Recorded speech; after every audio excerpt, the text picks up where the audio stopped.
उठ जाइए सभी लोग निद्रा से। हाँ जी। कर दिया सबको अनम्यूट।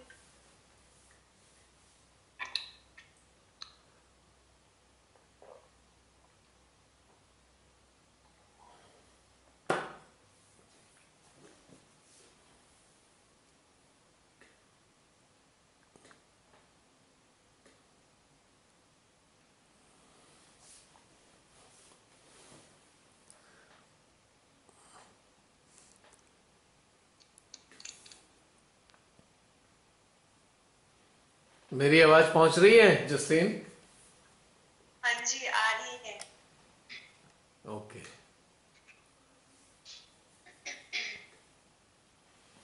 जय श्री माता जी भैया। जय श्री माता जी बहन जी।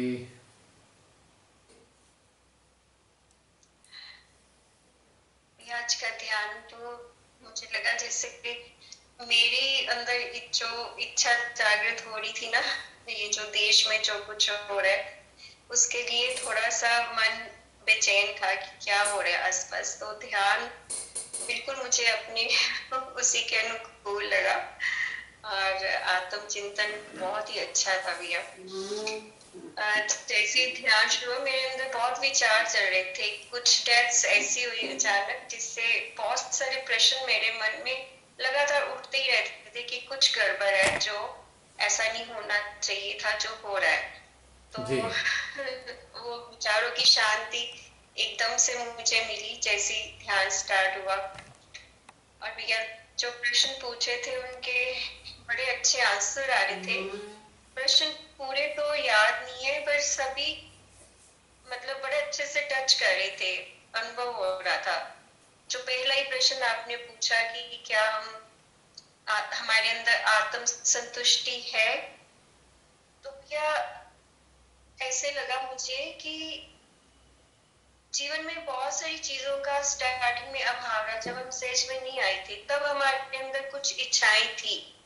आज जब हम जागृत हुए हैं, जब से आपसे जुड़े हैं, अब हमें उन चीजों के कोई मायने नहीं है।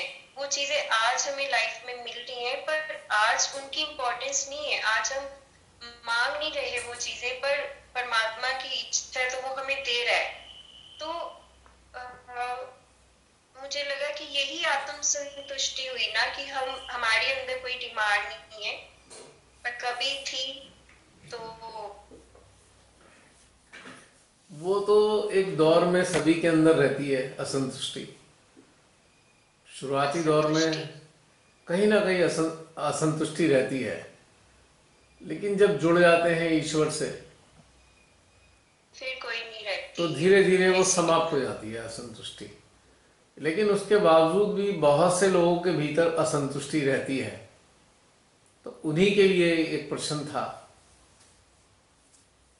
फिर भैया आपने पूछा कि क्या हम बाहर के नकारात्मक घटनाक्रमों से विचलित होते हैं। तो भैया उसमें भी कई बार तो हम बिल्कुल विचलित नहीं होते, पर जब क्योंकि ये चीजें हमारे हृदय से बाहर ही रहती हैं, इनका असर अंदर तक नहीं आता। पर कई बार हमें लगता है कि सचमुच हमारे ये अंदर की शांति को भंग करे, तब हम कई बार विचलित हो जाते हैं। पर कुछ देर के लिए, उसके बाद तुरंत हम संभल भी जाते हैं। फिर भैया जो सबसे ज्यादा मेरे को आ रहा था आज, कि जब आपने कहा ना कि पता नहीं प्रश्न कौन था। हाँ, ये जो आपने मध्य आज्ञा पर कोई प्रश्न पूछा था, तब मेरे अंदर पता है क्या आ रहा था उस वक्त। प्रश्न मुझे याद नहीं, मगर मेरे अंदर जो आंसर आ रहा था वो ये था कि आज पूरे देश ने जैसे सरकार की गुलामी स्वीकार कर ली है।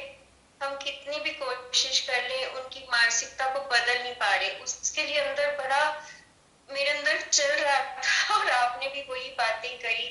सचमुच लगा जैसे आप रीड कर रहे हैं। मतलब बड़ा मेरे को दुख लग रहा था इस चीज को कि जिससे भी हम बात करना चाहते हैं कोई सुनने को तैयार नहीं। सबने गुलामी को एक्सेप्ट कर लिया, उसी में वो खुश है। तो हम अपनी जिम्मेवारियों को कैसे, आपका ये भी प्रश्न था कि हम अपनी जिम्मेवारियों को, कर्तव्यों को पूरा कर रहे हैं। हम तो करना चाहते हैं पर भैया आगे से रिस्पॉन्स ना मिले तो हम क्या करें? बहन, आसपास। हमें इसमें जाना ही नहीं ना कि हमारा दूसरों का रिस्पांस कैसा, निगेटिव है कि पॉजिटिव है। हमारी जिम्मेदारियों का निर्वहन तो परमात्मा की शक्तियों के साथ जुड़ने के बाद कार्य करने से पूरा हो जाता है। और संसार की तकलीफों को देखकर यदि हम विचलित होते हैं तो हमें विचलित होना भी चाहिए। मानवता के खिलाफ जितने भी कार्य हो रहे हैं वो हमें विचलित तो करने ही चाहिए, क्योंकि जब ये विचलन अंदर होगा तब प्रार्थनाएं हमारे हृदय से प्रस्फुटित होंगी, चित्त की शक्तियां कार्य करेंगी और उसके बाद जो उनकी मर्जी परमात्मा की जो करना चाहे, पर हमारा कर्तव्य तो पूरा हुआ ना। हमारा कर्तव्य बाहर जा जाकर सबको पकड़ पकड़ के समझाना नहीं है। आज की तारीख में वो दौर भी समाप्त हो गया।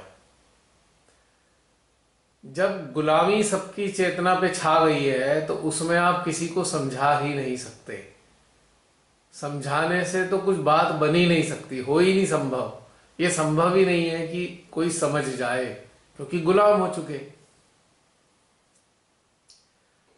तो हमारा जो कर्तव्य है वो सूक्ष्म कार्य है, चित्त के कार्य हैं।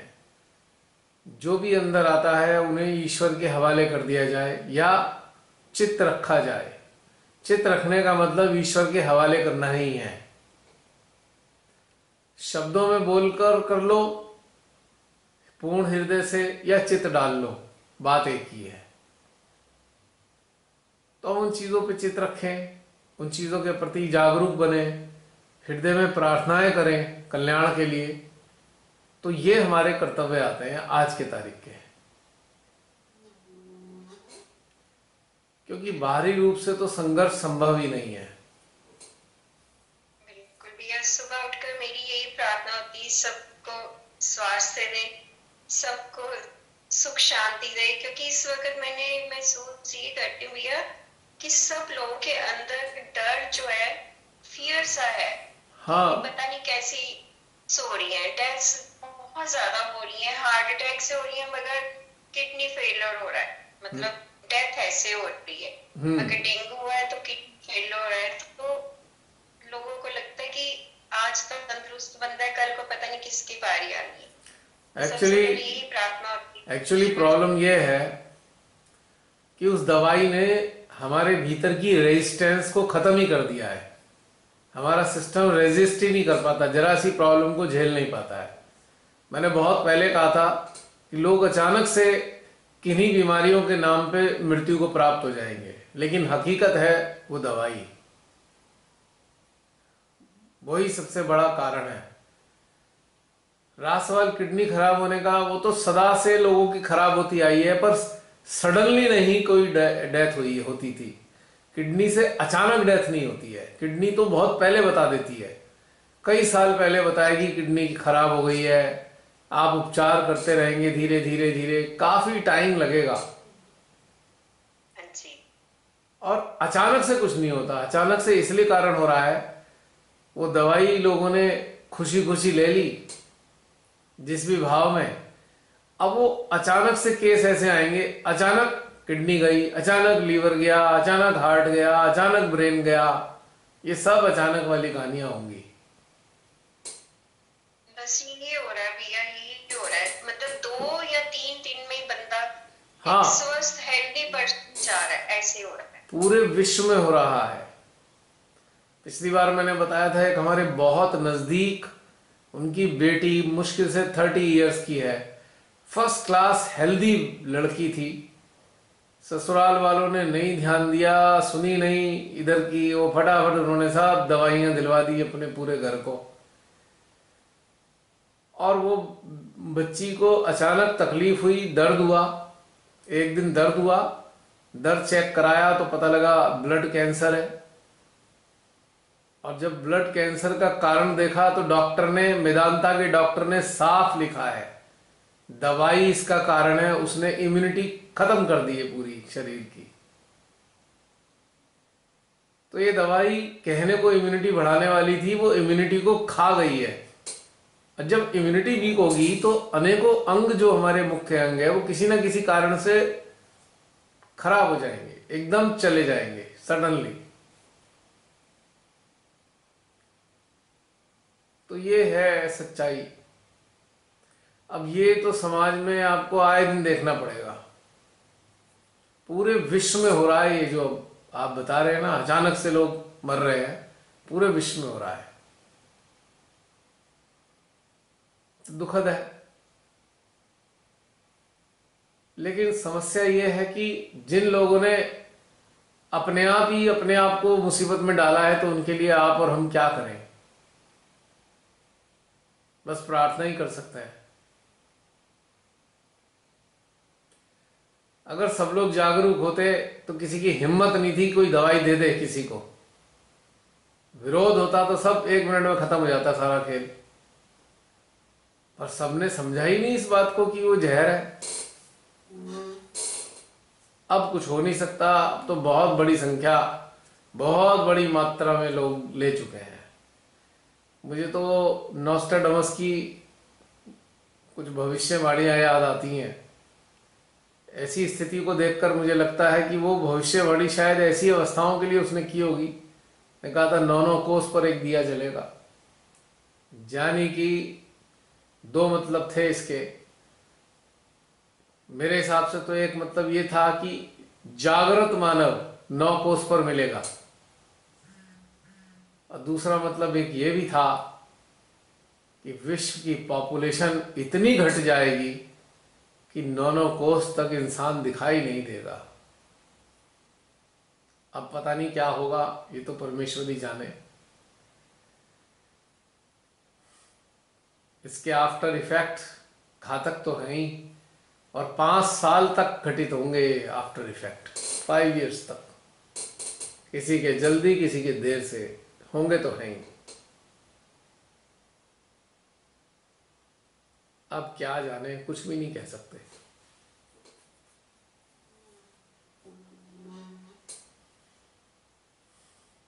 ये भी श्री माता ही जाने, उन्हीं की माया है, उन्हीं की छाया है। क्या कहें।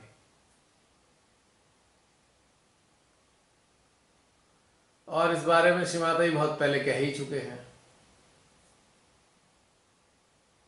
कि यदि निर्विकल्पता को प्राप्त नहीं होंगे तो मैं भी आपकी रक्षा नहीं कर पाऊंगी।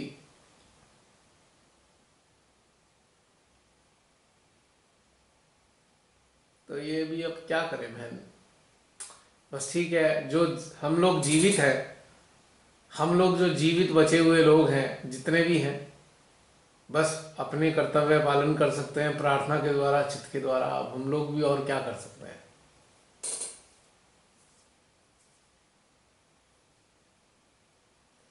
गुलामों का साम्राज्य है, इसमें किसी को कुछ समझाया नहीं जा सकता।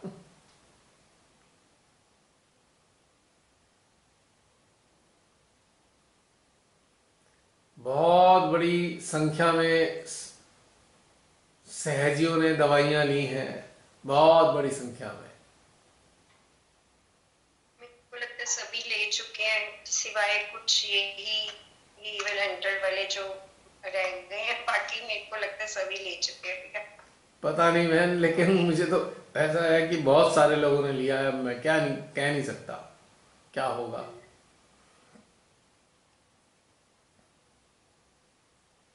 अब जो भी होगा, जो भी माँ की मर्जी, इसमें कुछ नहीं कह सकते। ठीक है, हम तो यात्रा पे हैं, यात्रा पे। बस उसमें और इससे ज्यादा क्या है अटकना। आज ये फेज देख रहे हैं, कल को दूसरा फेज देखेंगे, यात्रा आगे चलती रही। शरीर रूप में जीवित रहे तो पता नहीं क्या क्या देखने का मिलेगा। अभी मौका क्या क्या देखेंगे। दुर्भाग्यशाली होंगे कि सौभाग्यशाली होंगे कुछ नहीं मालूम। पर चूंकि ये यात्रा है तो इसकी भी चिंता व्यर्थ है कि सौभाग्यशाली रहे कि दुर्भाग्यशाली रहे, ये भी व्यर्थ है सोचना। है ना बहन जी। बिल्कुल भैया। पर आसपास जिसको जानते हो उसको मतलब काफी देर तक दुख तो लगता है। बहुत बहुत मतलब दुख लगता है। थॉट्स आते रहते हैं सब में, आपको क्या बताऊं मैं, अब तो मैं दुखी बहुत ही रहता हूँ। देर तक पिछले 5 साल से, हम्म, जब से एक मनुष्य मानव ने देश का बंटाधार किया 5 साल पहले से, अपने लिए तो नहीं, पर मैं अपने देश के लिए लगातार दुखी ही चल रहा हूं। नॉन स्टॉप दुखी हूं पिछले 5 साल से।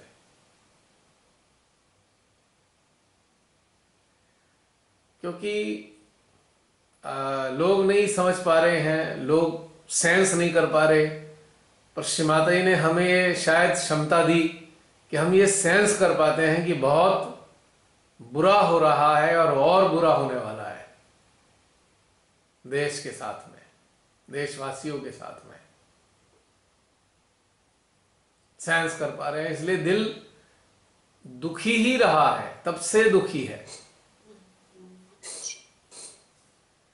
आपको क्या बताऊं, पिछले तो शुरुआती दौर में तो पूरी पूरी रात नींद नहीं आई इसी दुख के मारे कि हमारे देशवासियों का क्या होगा, हमारे देश का क्या होगा। और अभी भी अंदर अंदर अंदर उदासी ही है। इस सिलसिले में अपने देश के लिए तो उदासी हो गया दिल परमानेंट। बिल्कुल भी है, वो हमें भी यही फील होता हाँ, है हर बार। परमानेंट उदास हो गया है, थोड़ा सा रौनक ही खत्म हो गई। हमारे देश की रौनक खत्म हो मतलब चुकी। वो बात अलग है कि हम अपने आप को, सिस्टम को स्टेबलाइज करते हैं और ठीक है, शांत रहते हैं, प्रसन्न रहते हैं। पर देश के लिए तो एक परमानेंट उदासी की जो छाया है ना, वो हमारी चेतना पे छा चुकी है। और हालात भी तो देखो ना, आप स्वतंत्र ही नहीं हो, कहीं नहीं जा सकते, यहाँ अड़चन वहाँ अड़चन, रह नहीं सकते, यहाँ अड़चन वहाँ अड़चन। आधार के साथ साथ आपका सारा धन सरकार के सामने है। क्योंकि हर बैंक में जो भी अकाउंट होता है वो आधार उसमें कंपलसरी है। और आधार की आईडी से गवर्नमेंट को ये पता है हमारे पास कितना धन है, और वो किसी भी क्षण इस धन को खा सकती है, किसी भी क्षण।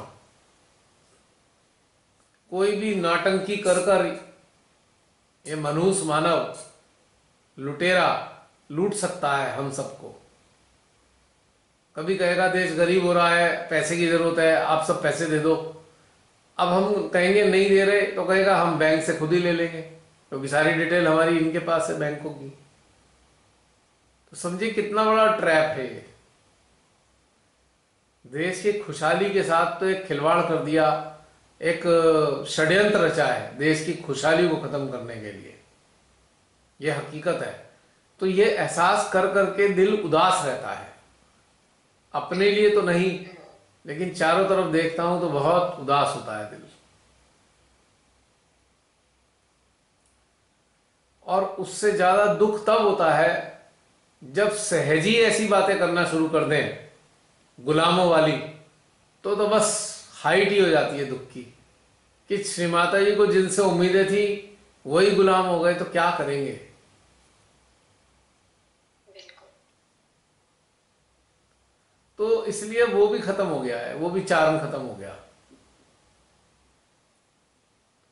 आम लोग तो गुलाम बन ही चुके हैं, अब सहजी भी गुलाम है। तो अब सहजियों को गुलाम देख के तो दिल इतना खट्टा हुआ, इतना खट्टा हुआ कि क्या किया, जागृति है कहाँ भाई, कहाँ है जागृति, कुछ समझ ही नहीं आ रहा है किसी को। गुलाम बन के जय जयकार लगाए पड़े हैं, बताइए, हद हो गई।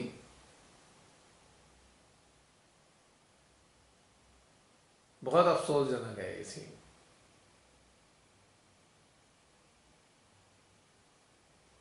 जब हम अपने अंदर झांक के देखते हैं तो ऐसा लगता है ये सहजी माँ से संबंध भी रखते हैं कि नहीं। माँ से इनका कोई संबंध है सहजियों का, ऐसे गुलाम सहजियों का समझ नहीं आता।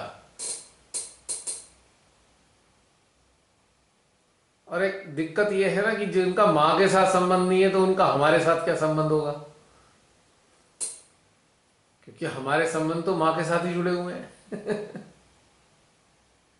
अगर श्री माँ को बीच से हटा दिया जाए तो संबंध कहाँ रह गए।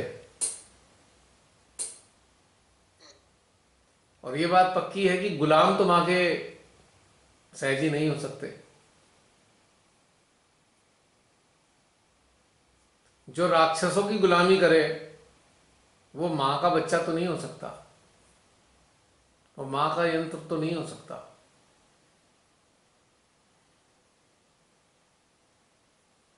तो थोड़ा सा दिल दुखता तो है ये सब देख के।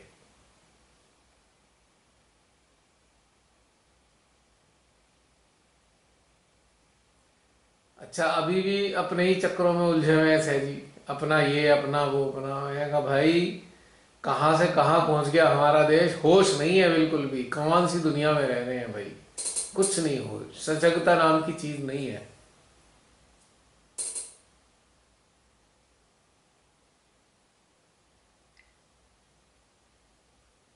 और हम लोगों को भैया पूरे देश की चिंता ही खाई जाती है कि यहाँ ये हो रहा हाँ, है, वहां हो रहा है। चिंता, हम अपने अपने देश की चिंता रूपी दीमक तो हमारे अंदर लगी चुकी है, इसमें कोई शक नहीं है, दीमक की तरह लग गई है चिंता ये देशवासियों की और मेरे को देश तो की।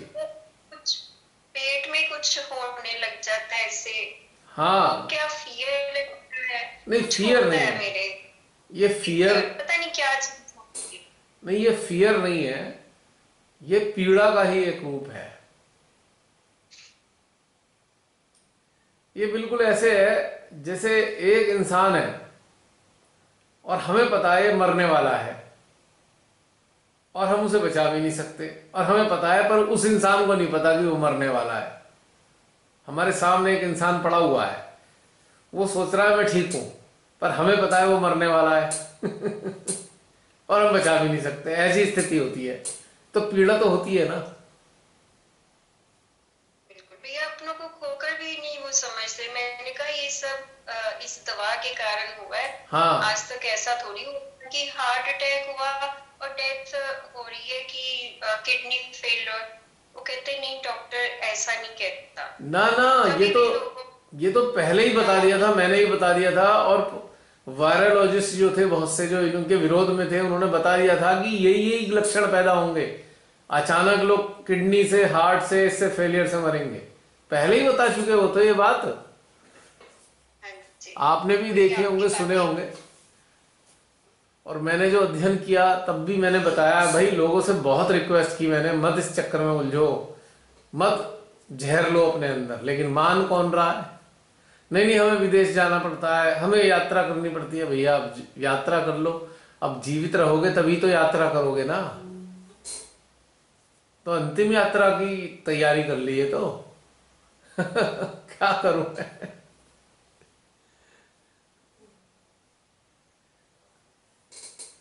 और तो और मिताली भी उलझ रही थी इस चक्कर में कि पापा कि ये वो मेरे फ्रेंड्स, मैंने कहा तू किस चक्कर में मत पड़, तेरी समस्या का समाधान मैं करा दूंगा जब भी कोई समस्या आएगी, लेकिन इस चक्कर में मत उलझ। फिर उसके बाद बहुत सारे एविडेंस दिए मैंने उसको। छोटे बच्चे होते हैं ना, तो उनको लगता है कि क्या वो ये सब होता है, बच्चों को ऐसे ही लॉजिकल होता है ना ब्रेन उनका। अब वो कहती है पापा सही बात कह रहे थे आप। मैंने बहुत सारे एविडेंस उसको दिए, मैंने कहा बेटा देख ये हाल क्या हो रहा है जरा।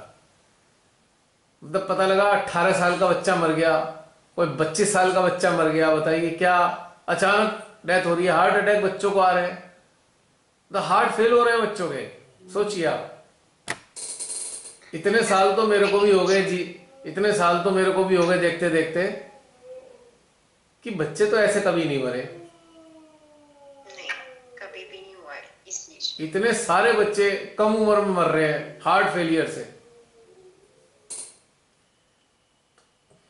कहानी तो है ही। और वास्तव में जो अपने आप को देशभक्त नेता कहते हैं वही सबसे बड़े देश के गद्दार हैं। उनकी गद्दारी का ही परिणाम देश की जनता भुगत रही है इस रूप में। ये लोग गद्दार थे, इसी कारण ये सारी आपदा हमारे देश पे आई है। अगर जागरूक कोई बड़े नेता होते तो हमारे देश में कदापि नहीं होने देते। ये सब गुलाम हैं उन बड़े राक्षसों के जिन्होंने ये षड्यंत्र चलाया है। बस भैया आपने जो 30 इयर्स की लड़की का बताया, मैं कहती हूँ उस डॉक्टर की बहादुरी है कि जिसने ऐसा लिख कर दिया, बिल्कुल, अदरवाइज डॉक्टर तो पढ़ना है, वो तो कुछ रीजन और ही कह देते हैं ना। उसने क्लियर बताया कि इम्यूनिटी खत्म हो गई इसकी, उससे, दवाई से। ऐसे डॉक्टर भी बहुत कम होंगे जो इतनी हिम्मत रखते हैं, लेकिन बहुत कम है। तो वो डॉक्टर खुद भी इसके विरोध में होगा, मेडिसिन की इस वाली। ये तो मुझे मालूम नहीं, लेकिन जैसे उनके फादर ने मुझे बताया वही मैं बता रहा हूँ आपको।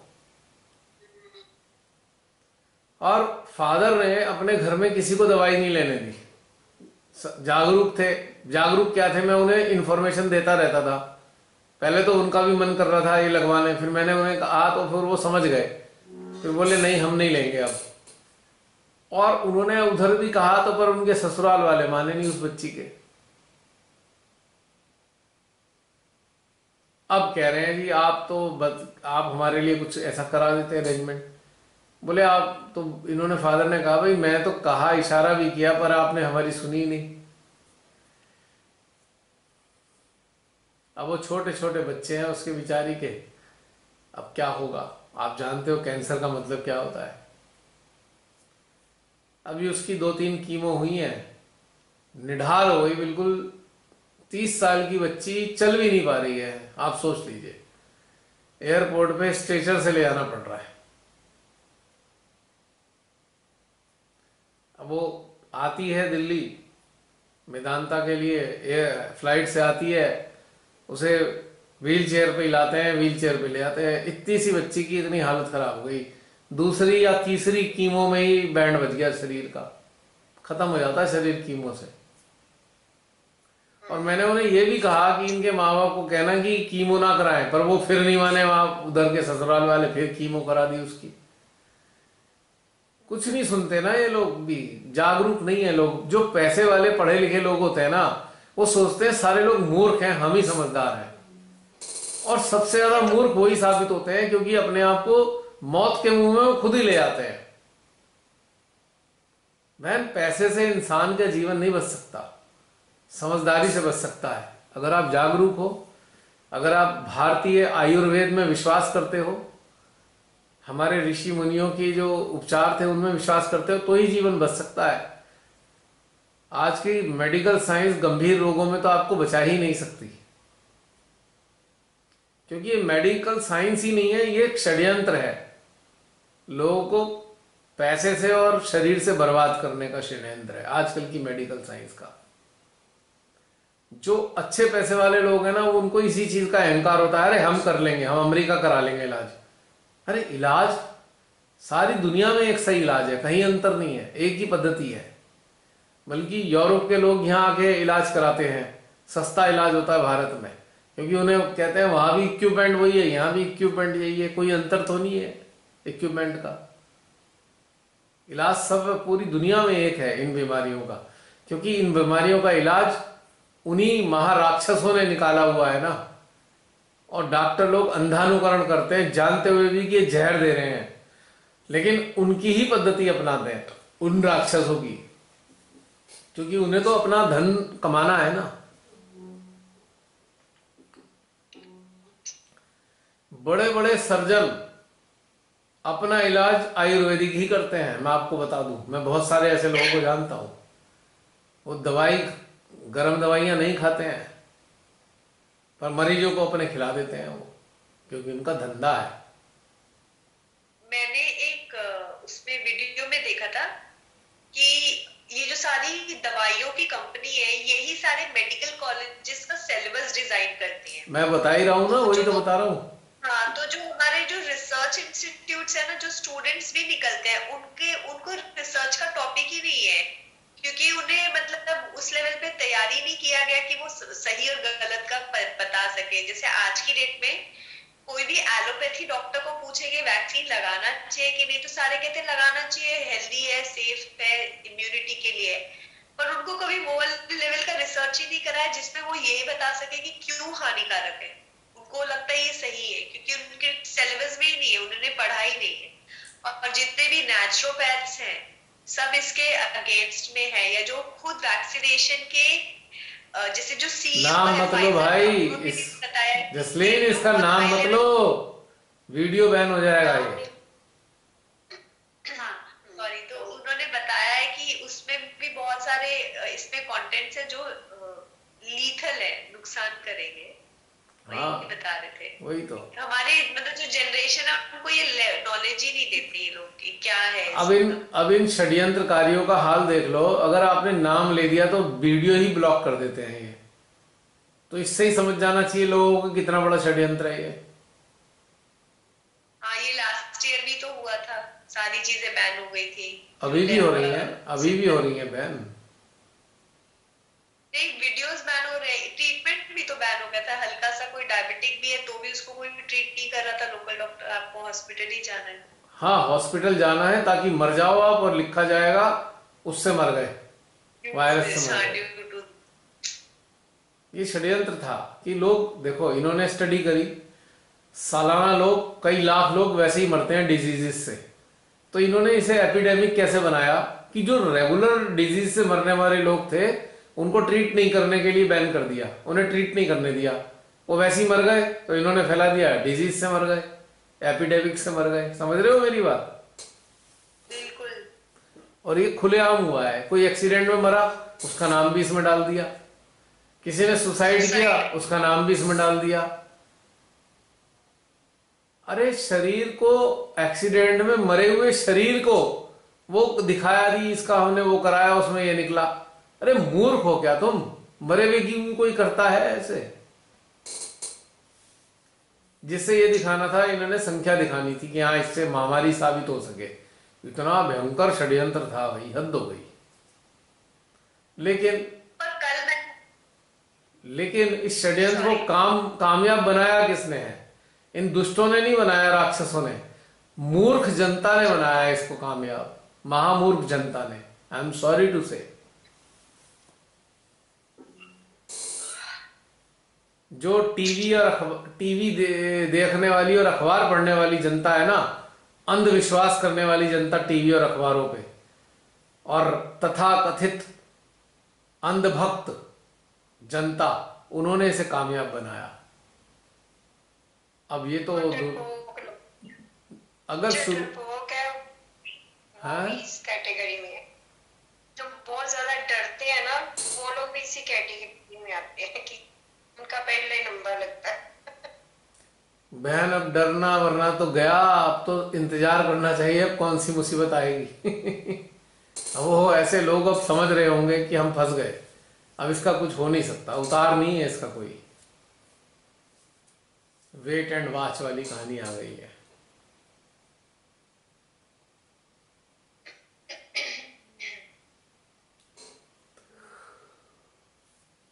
ये तो वो हालत हो गई जनता की, जैसे भेड़ें होती हैं ना, कसाई घर जाती हैं भेड़ें, वो भेड़े, सारा झुंड भेड़ों का देख रहा है कि एक भेड़ काटी जा रही है, सारी भेड़ें देख रही हैं, कुछ शोर तो मचा ही नहीं रही वो। एक कटेगी फिर दूसरी जाके लाइन पे खड़ी होगी, बाकी उसे देख रही होंगी। तो हमारे देश की जनता ऐसी हो गई है, वो भेड़ जैसी है जनता आज हमारे देश में। बड़ी वितृष्णा होने लगी कि मैं ऐसे देश में रहता हूं जहां इतने सारे गुलाम रहते हैं। बड़ा दुख होता है। मुझे तो ना एक चेंज आपसे बात करते करते और महसूस हो रहा है। जिन्होंने अपने अंदर ये डलवा लिया है ना, उनसे वैसी ही अलग सी फ्यूम्स निकल रही है, वैसे ही आपका डिस्टेंस बहुत हाई लेवल पे हो गया। वो तो हो ही जाना है, वो तो हो ही जाना है। विचारों का, हाँ मतलब मैं इधर बीच तो बहुत सारे चेंजेस देख रही हूँ अपने अगल बगल। एक्चुअली क्या है कि डिवाइन पावर से आप जुड़े हो, तो डिवाइन पावर आपको प्रोटेक्ट करती है ना, तो आपको ऑटोमेटिकली ऐसे लोगों से दूर कर देती हैं जो गुलाम होते हैं। आपका उनके साथ चलेगा ही नहीं मैटर, गुलामों के साथ चलने का नहीं है जागरूक इंसान का। जो जागृत है वो गुलामों के साथ नहीं चल सकता, या गुलामों का हिस्सा नहीं बन सकता वो। ये बात पक्की तौर से है, क्लियर है एकदम। कल एक वीडियो देख रही थी रात में, मैंने शेयर भी किया था ग्रुप में। हम्म। कि गुरुग्राम में जो चीजें चल रही है ना कि खुले में नमाज नहीं पढ़ने दे रहे, तो गुरुद्वारा खोल दिया उन्होंने और हाँ। आसपास के ने अपनी जगह दे दी, टेरेस दे दिया कि आप यहाँ कर लो। तो मतलब मुझे तब अंदर से इतनी अच्छी फीलिंग आई कि हाँ, उन्होंने जो हेड थे उन्होंने गुरुद्वारे की यही कहा, हम चाहते हैं हमारे देश में भाईचारा बना रहे, हम हाँ। चाहते हैं हमारे देश में शांति बने रहे। तो हम्म। मुझे लगा ऐसे ही लोग शायद बचाएंगे देश को। बाकी तो मुझे थोड़ा सा होपफुल लगा कि है उम्मीद, नहीं, में उम्मीद उम्मीद है। उम्मीद पूरी है, पर बहुसंख्यक जो है ना वो भेड़ बकरी जैसे ही है, गुलाम। हाँ। और दूसरी बात यह है कि इतना मुंह पे जूता मारा है ना गुरुद्वारे में, ये जब उन्होंने कहा, इतना तगड़ा जूता मारा है इन महादुष्ट सत्ताधारियों के ऊपर जो जहर फैलाते हैं समाज में, हाँ। जो तोड़ना चाहते हैं समाज को, उनके मुंह पे इतना तगड़ा जूता मारा है। और ये जूता भी फिर नानक जी का है ना, झेल नहीं सकते और इसका कुछ बिगाड़ भी नहीं सकते। सच्ची बात है। बाबा जी का और जूता उनकी पड़ा जो है ये। लाइन थी ना, और उनकी जो लाइन थी ना, हम चाहते हैं देश में सौहार्द बना रहे, भाईचारा बना रहे। हाँ। फिर लगा नहीं, बचेगा देश हमारा, ठीक है छटनी होगी पर बचेगा। फिर एक नहीं, अच्छा छटनी लगा। तो देखो श्रीमाता जी पहले ही कह चुकी छटनी होनी है। और उनके कितने साल पहले पुराने लेक्चर उठा के देख लो, उन्होंने क्लियर कहा कि छटनी हो जाएगी, छटनी होगी, ये पूरी उम्मीद है मुझे। और जैसे कहते हैं ना कि परमात्मा की शक्तियां सत्य और असत्य वालों को इधर उधर कर देंगी, एक तरफ सत्य वाले, दूसरी तरफ असत्य वाले, बस। तो ये तो सत्य घटित हो ही रहा है समाज में, और ये होके ही रहेगा। ये थोड़ा संघर्ष का दौर है, बस हमें अपने कर्तव्य पूरे करने हैं। वही फिर वही कहूंगा कि हमारे पास बाहर से डंडे चलाने नहीं है, हमें झंडे लेकर नारे नहीं लगाने हैं सड़कों पे आके। बस हमें हमारे पास जो उन्होंने दिया है उसका इस्तेमाल करना है ना बहन जी? हाँ जी। तो उससे काम चल जाएगा, और काम चल रहा है। आप क्या सोचते हैं काम नहीं हो रहा है? ये सारी प्रतिक्रियाएं जो आ रही हैं समाज में अच्छी वाली, वो काम के ही कारण आ रही हैं। बिल्कुल। हमारे जैसे सोच रही हूँ आप हमारे जैसे जैसे विश्व में बहुत सारे लोग होंगे, बहुत सारे अच्छे सहजी होंगे विश्व में, ऐसा नहीं है। वो सब चित्त की शक्तियां या हृदय से प्रार्थनाएं करते होंगे, सबके कारण बहुत कुछ घटित हो रहा है। जो ये दुष्ट करते हैं, जितने षड्यंत्र करते हैं, अगले ही दिन वो एक्सपोज हो जाते हैं। अब हालत पता है क्या होगी? ये सारे राक्षस आपस में लड़ लड़ के मरेंगे, आपस में ही लड़ेंगे। अब इनका टाइम आ रहा है आपस में लड़ने का। देखना आप खेल परमेश्वरी की शक्तियों का।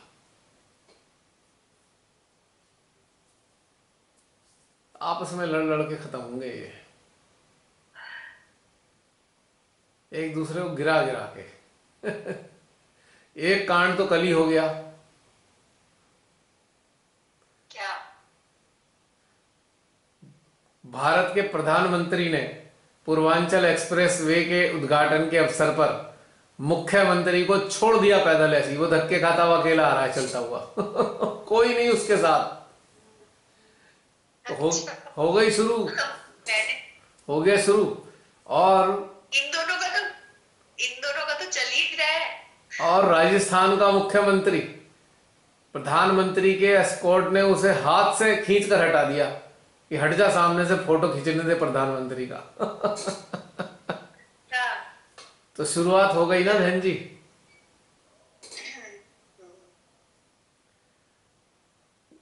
जब राक्षस अपने अहंकार में डूब जाते हैं ना, तो ये आपस में लड़ लड़ के ही नष्ट हो जाते हैं। इतनी बेइज्जती हुई हमारे मुख्यमंत्री की, इस कदर बेइज्जती हुई, हद हो गई बिल्कुल। ये ऐसा कभी नहीं हुआ, इतनी बुरी बेइज्जती। कल आपने जो 2 वीडियोस डाली हुई थी उसमें यही था। हाँ। एक उनमें से एक में ये था कि छोड़ दिया सड़क पे, और प्रधानमंत्री जी तो अपनी गाड़ी में बैठ कर निकल लिए, और वो पैदल पैदल सड़क पे आ रहे हैं, उनके साथ एक चपड़ासी भी नहीं चल रहा। गाड़ियां अलग अलग चल रही हैं, वो अकेले पैदल पैदल आ रहे हैं। छोड़ दिया सर रास्ते पे ऐसे ही। इसका झगड़ा चल रहा है ना सेंट्रल से। मैं कह तो रहा हूँ चाहे कुछ भी चल रहा हो, पर एक जो हाँ डेकोरम पर है, एक रेस्पेक्ट होती है मुख्यमंत्री और प्रधानमंत्री की, वो रेस्पेक्ट तो दिखाई नहीं दी ना। गुंडे की। नहीं, अहंकारी जी जो हाँ होते हैं ना, जब ये दो अहंकारी होते हैं तो ऐसे ही तो होता है। हाँ, ये बात तो सही है। और क्या। और इनके इनको तो बहुत ज्यादा बुरा लगेगा कि भैया हमारे साथ हमारे फोटो खिंचवाने के टाइम पे कॉलर पकड़ के हटा दिया, हाँ, या उसको तो चलते ऐसे हटाया, फोटो ऐसे लिया। हाथ पकड़ के, जैसे कोई अवांछित इंसान आ जाता है ना सड़क पे चलते चलते अचानक। हाँ, अच्छा ये सीन उसमें कैप्चर है उसमें। हाँ, कैप्चर है, तभी तो पूरे देश में थू थू हो रही है और खूब हंस रहे हैं, सब चुटकियां ले रहे हैं। देखेंगे अभी। भैया, लुटेरों का अंत होता है तो ऐसे ही होता है। लुटेरे किसी के सगे नहीं होते, आपस में भी एक दूसरे के सगे नहीं होते। ये सारे मिलके जनता को तो लूटते हैं, पर आपस में भी एक दूसरे को छोड़ते नहीं है। हाँ, वो तो है। ये जब मैंने देखा है, वो लोग ना सब पे शक करेंगे, फिर आपस में भी शक करेंगे। हाँ, और ये महान आत्मा तो ऐसा है, किसी का भी सगा नहीं है। ये अपनी माँ का सगा नहीं, अपने घर वालों का सगा नहीं, तो देश का और अपने मंत्रियों का क्या सगा होगा।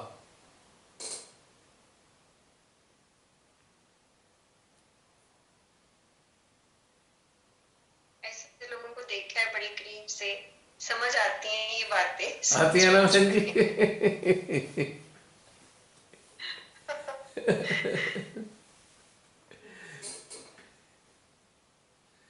एक वो कहावत सुनी होगी ना, किसी किसी आदमी के आंख में सुअर का बाल होता है, कहावत है ये। तो मुझे तो ऐसा लगता है, ऐसे महान महामानव के तो सुअर के बालों के बीच में आंख है।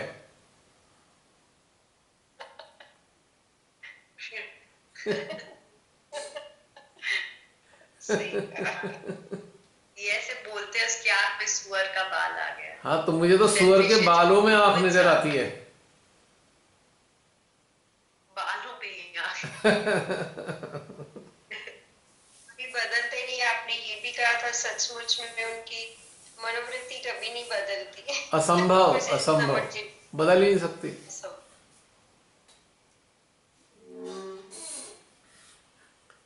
पर अब कुछ उम्मीद जाग रही है कि कुछ अच्छा बदलाव आएगा। बहुत दिन हो गए सहते हुए। मैं एक चीज बोलूं, मैं ना इधर बीच मतलब कोई कोई देख रही हूँ जो डिक्टेटर कंट्रीज रही है, हम्म। तो उनमें यही तरीके की चीजें हुई। जैसे मैंने लीबिया का देखा, गद्दाफी का, हिटलर का देख रही थी, हम्म। तो उनमें यही सारी चीजें हुई। हाई लेवल पे करप्शन हुआ, हाई लेवल पे डिक्टेटरशिप, पॉपुलैरिटी मिली डिक्टेटर को, और उसका कैसे फिर पतन हुआ। तो मुझे ना अब ऐसे लग रहा है हमारा वो जो डिक्टेटर्स का जो पतन है वो तो शुरू हो गया, और ऐसे लग रहा है कि बस प्रेयर्स वर्क कर रही है, मतलब जल्दी हमें भी अच्छे दिन देखने मिलेंगे। हाँ, हम देख पाएंगे वो वाले वास्तविक अच्छे दिन देख पाएंगे। मतलब अब ऐसे लग रहा है शायद वो वाला चीज, ग्राफ जो नीचे गिर रहा है वो करीब है बेस के। ऐसा है ना, क्योंकि मैंने इनका, इन महादुष्टों का कांड होना शुरू हो रहा है, धीरे धीरे शुरू हो गया है। ये सब चीजों पे अभी लात पड़ेगी जनता से, बहुत तगड़ी है, जगह जगह से। अगले साल का हाल देखना, बहुत बढ़िया, कई लातें पड़ने वाली हैं। हाँ मुझे बहुत मुझे सारी जगह उम्मीद पे है, हो रहे हैं। मुझे उम्मीद है। कह नहीं सकता, ईश्वर ही जाने, लेकिन उम्मीद जरूर कर सकता हूँ। कम से कम लोगों में दूसरा मत तो आया ना कि ये सही नहीं है। पहले तो गधों की तरह एक ही चीज पे चलते, सही हाँ, है, अच्छा है, अच्छा है। मुझे बिल्कुल ऐसे सब ही, मुमकिन है। मुझे ऐसे ही नजर आता था, जैसे बहुत सारे गधे रैंक रहे हो एक जगह खड़े होके। और अब एटलीस्ट वो थोड़ा सा लोगों में जागरूकता है कि नहीं ठीक है, ये भी गलत हो रहा है, ये सही नहीं है। अब ऐसा लग रहा है कि उन गधों में कुछ घोड़े हिनहिनाना शुरू कर दिया है। गधे तो रैंक ही रहे हैं, पर कुछ हिनहिना भी रहे हैं।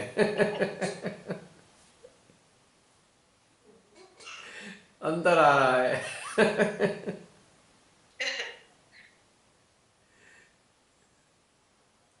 पर अंधभक्त तो बेमौत मारे जाएंगे, ना इधर के रहेंगे ना उधर के रहेंगे।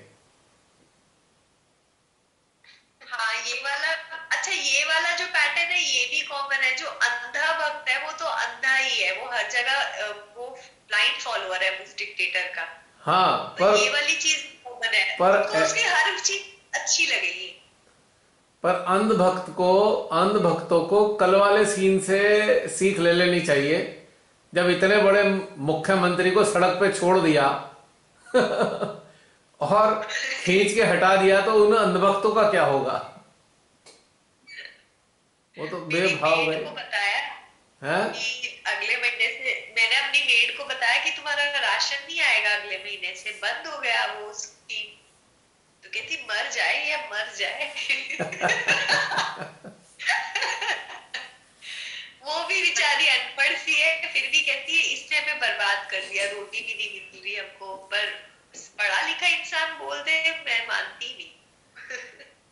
देखो हमारे देश में उल्टा हो गया है, जो अनपढ़ है ना वो तो पढ़े लिखे बन गए, और जो पढ़े लिखे हैं वो अनपढ़ हो गए। वो अंधभक्त हैं, पढ़े लिखे अंधभक्त हो गए, जो अनपढ़ है वो ज्ञानी हो गए। हाँ सही बात है। मतलब वो वो समझ की। रैशनल थिंकिंग जनरेट हो गई, सही गलत की, अच्छे हाँ बुरे हाँ। की।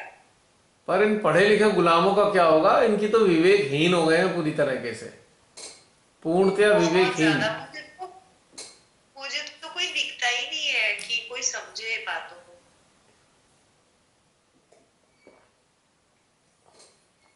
देखो जो होगा परमेश्वरी के हिसाब से ही घटित हो रहा है आज। जो परमेश्वरी का एक जो भ्रांति रूपेण संस्थिता वाला रूप है ना, भ्रांति वाला, वो इन लोगों के सर पर चढ़ गया है बिल्कुल बुरी तरीके से। ये भ्रांति देवी के पाश में फंस चुके हैं। जैसे हिटलर फंसा था, अब ये भी फंस गए हैं। अब इनके दुर्दिनों की शुरुआत हो रही है धीरे धीरे।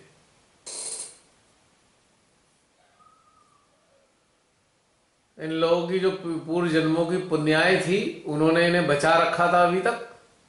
अब ये पुण्याई खत्म होने को है, इनके कोष खाली होने वाले हैं अब। और उसके बाद सजा, दुनिया जहान की सजाओं का फरमान इनके ऊपर नाजिल होगा। हम सब शायद सौभाग्यशाली होंगे सब देखने के लिए कि कैसे सड़ सड़ के अपना जीवन बिताना शुरू कर रहे हैं। और ये लोग उदाहरण बनेंगे, पापियों को सजा मिलने वाले उदाहरण बनेंगे। जो पापी होता है उसे कैसे सजा मिलती है, इन लोगों को देखकर सीख लेंगे लोग, और पाप करने से डरेंगे। ऐसी सजाएं मिलेंगी इन लोगों को, रूह कांप जाएगी। क्योंकि जितने भी आताताई इस टाइप के हुए हैं उनका अंत बहुत बुरा हुआ है। इतिहास गवाह है इस बात का। हाँ जी।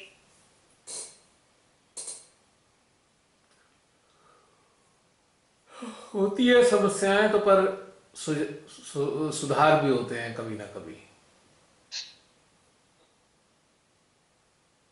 अब ये जो बात बोल रहा हूं ना मैं, हृदय इतना खिंच रहा है, इतना खिंच रहा है, सेंट्रल हार्ट, मजा आ रहा है।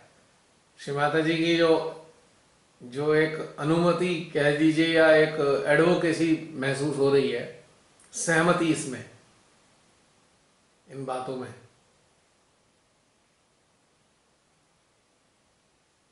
चलिए कुछ तो अच्छा होगा। बस हमें अपने कर्तव्य से विमुख नहीं होना है, अटेंशन वर्क के कर्तव्य से। अब एक बात देखिए बहन, एक इंटरेस्टिंग बात देखिए। इविल्स हंटर्स का ग्रुप 2014 में ही बना है ना।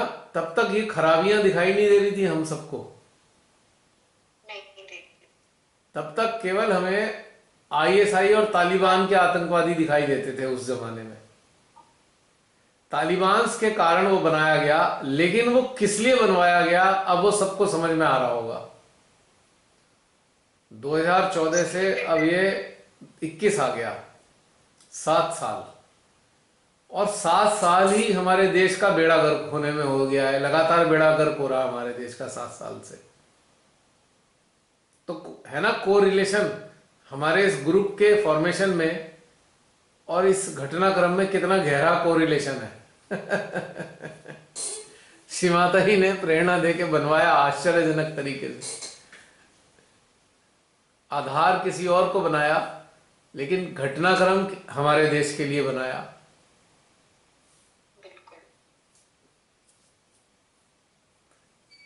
और एक दुनिया पे आफत आई, दुनिया रुक गई, तो ये वाला ध्यान शुरू कराया जो अभी चल रहा है। तो अगर कोई आपदाएं भी आ रही हैं तो इसका तोड़ भी श्री माता जी ने निकाला कि ऐसे सहजी तैयार करो जिनके अटेंशन काम करे, या जो निस्वार्थ सहजी हो, जो वास्तव में विश्व के लिए कार्य करना चाहते हो, वो ऑटोमेटिकली जुड़ते चले जाएंगे। भले ही वो हम लोगों के संपर्क में ना रहे, पर वो वीडियो देख दाख के ऑटोमेटिकली अपने अपने स्तर पे कुछ ना कुछ तो करते ही होंगे। लोग जो लोग पसंद करते हैं वो कुछ ना कुछ तो करते ही होंगे बहन, ऐसा नहीं हो सकता। भले ही वो बात करें या ना करें, हम लोगों से मिले ना मिले, इससे कोई नहीं अंतर। तो ये एक सारा घटनाक्रम श्री माता जी ने रखवाया। मतलब अगर बर्बादी का भी घटनाक्रम बन रहा है तो बर्बादी को नष्ट करने का भी घटनाक्रम उन्होंने बनवा दिया है, क्योंकि वो आदि शक्ति हैं, वो इतनी निर्लिप्त हैं, जब तक हम उनसे कुछ नहीं कहेंगे वो कुछ करेंगे नहीं इस संसार के लिए। तो अप्रत्यक्ष रूप में एक ऐसा उन्होंने व्यवस्था कराई कि हम लोग उनसे प्रार्थना करते रहे। हमारे जैसे बहुत सारे लोग प्रार्थना करते हैं पूरे विश्व में उनसे कल्याण के लिए, ये भी उन्होंने ऐसा घटनाक्रम बनवा दिया।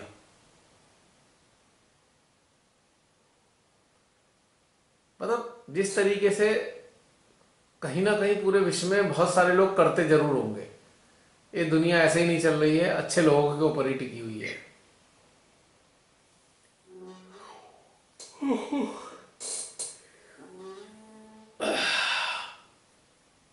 आज थोड़ा देर से हो गया था, मैं तभी 15 मिनट पहले ही आके अभी एक फंक्शन से आया, भाग के आया छोड़कर फंक्शन बीच में। मैं कहा सेशन है, उनसे विदा लेकर घर का ही था फंक्शन। मैंने कहा भाई आज की मुझे माफ कर दो, अब मुझे जाना पड़ेगा। अब चूंकि सब लोग जानते हैं मैं जुड़ा हुआ हूं, तो कोई कुछ बुरा भी नहीं मानता।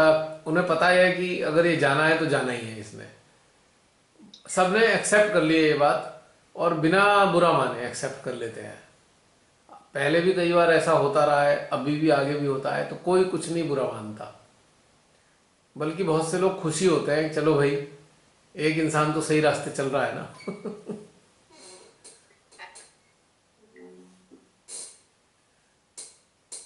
बड़ी बड़ी परेशानियों में भी फंसे हमारे खानदानी, और परेशानियों में उनका कुछ ना कुछ हल भी निकला। तो उन्हें एक तरीके से ये है, मतलब श्री माता जी को सभी मानते हैं, भले ही वो कुछ करें या ना करें। श्री माता जी की रिस्पेक्ट पूरे खानदान में है हमारे, ये बात पक्की है। वो आपके कारण ही है ना, वो आपको देखते हैं तो उन्हें लगता है कि सचमुच कुछ है। अब ये तो वही जाने, लेकिन उनको लगता है कि हाँ है, मतलब श्री माता जी की शक्तियों के बारे में वाकिफ है। तो एक दो घर में ऐसे किस्से हुए ना, उनको विश्वास जमी गया इस बात किस्सों के चक्कर में।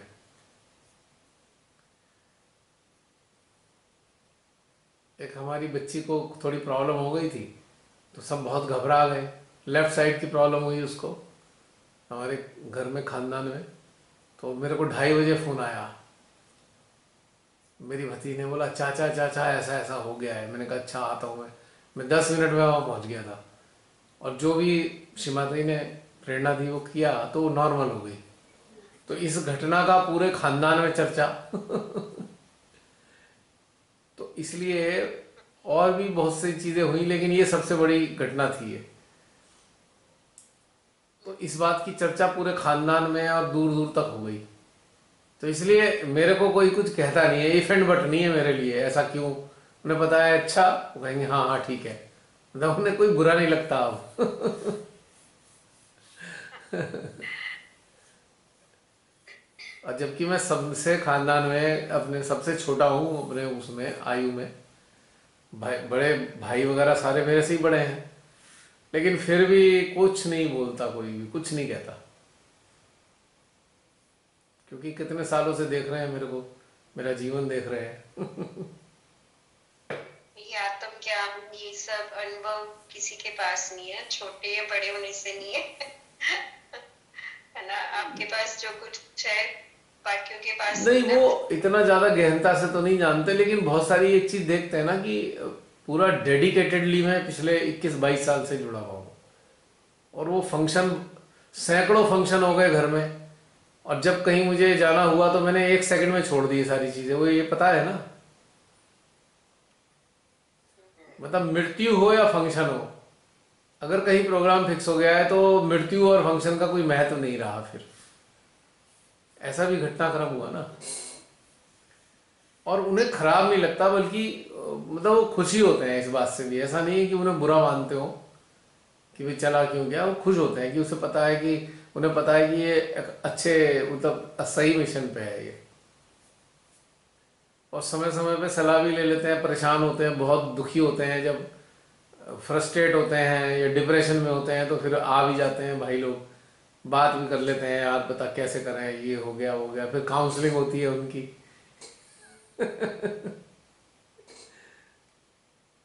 तो इसीलिए कोई मना नहीं करता मेरे को, अगर मैंने कह दिया मुझे वहां जाना है तो भी कोई समस्या नहीं है।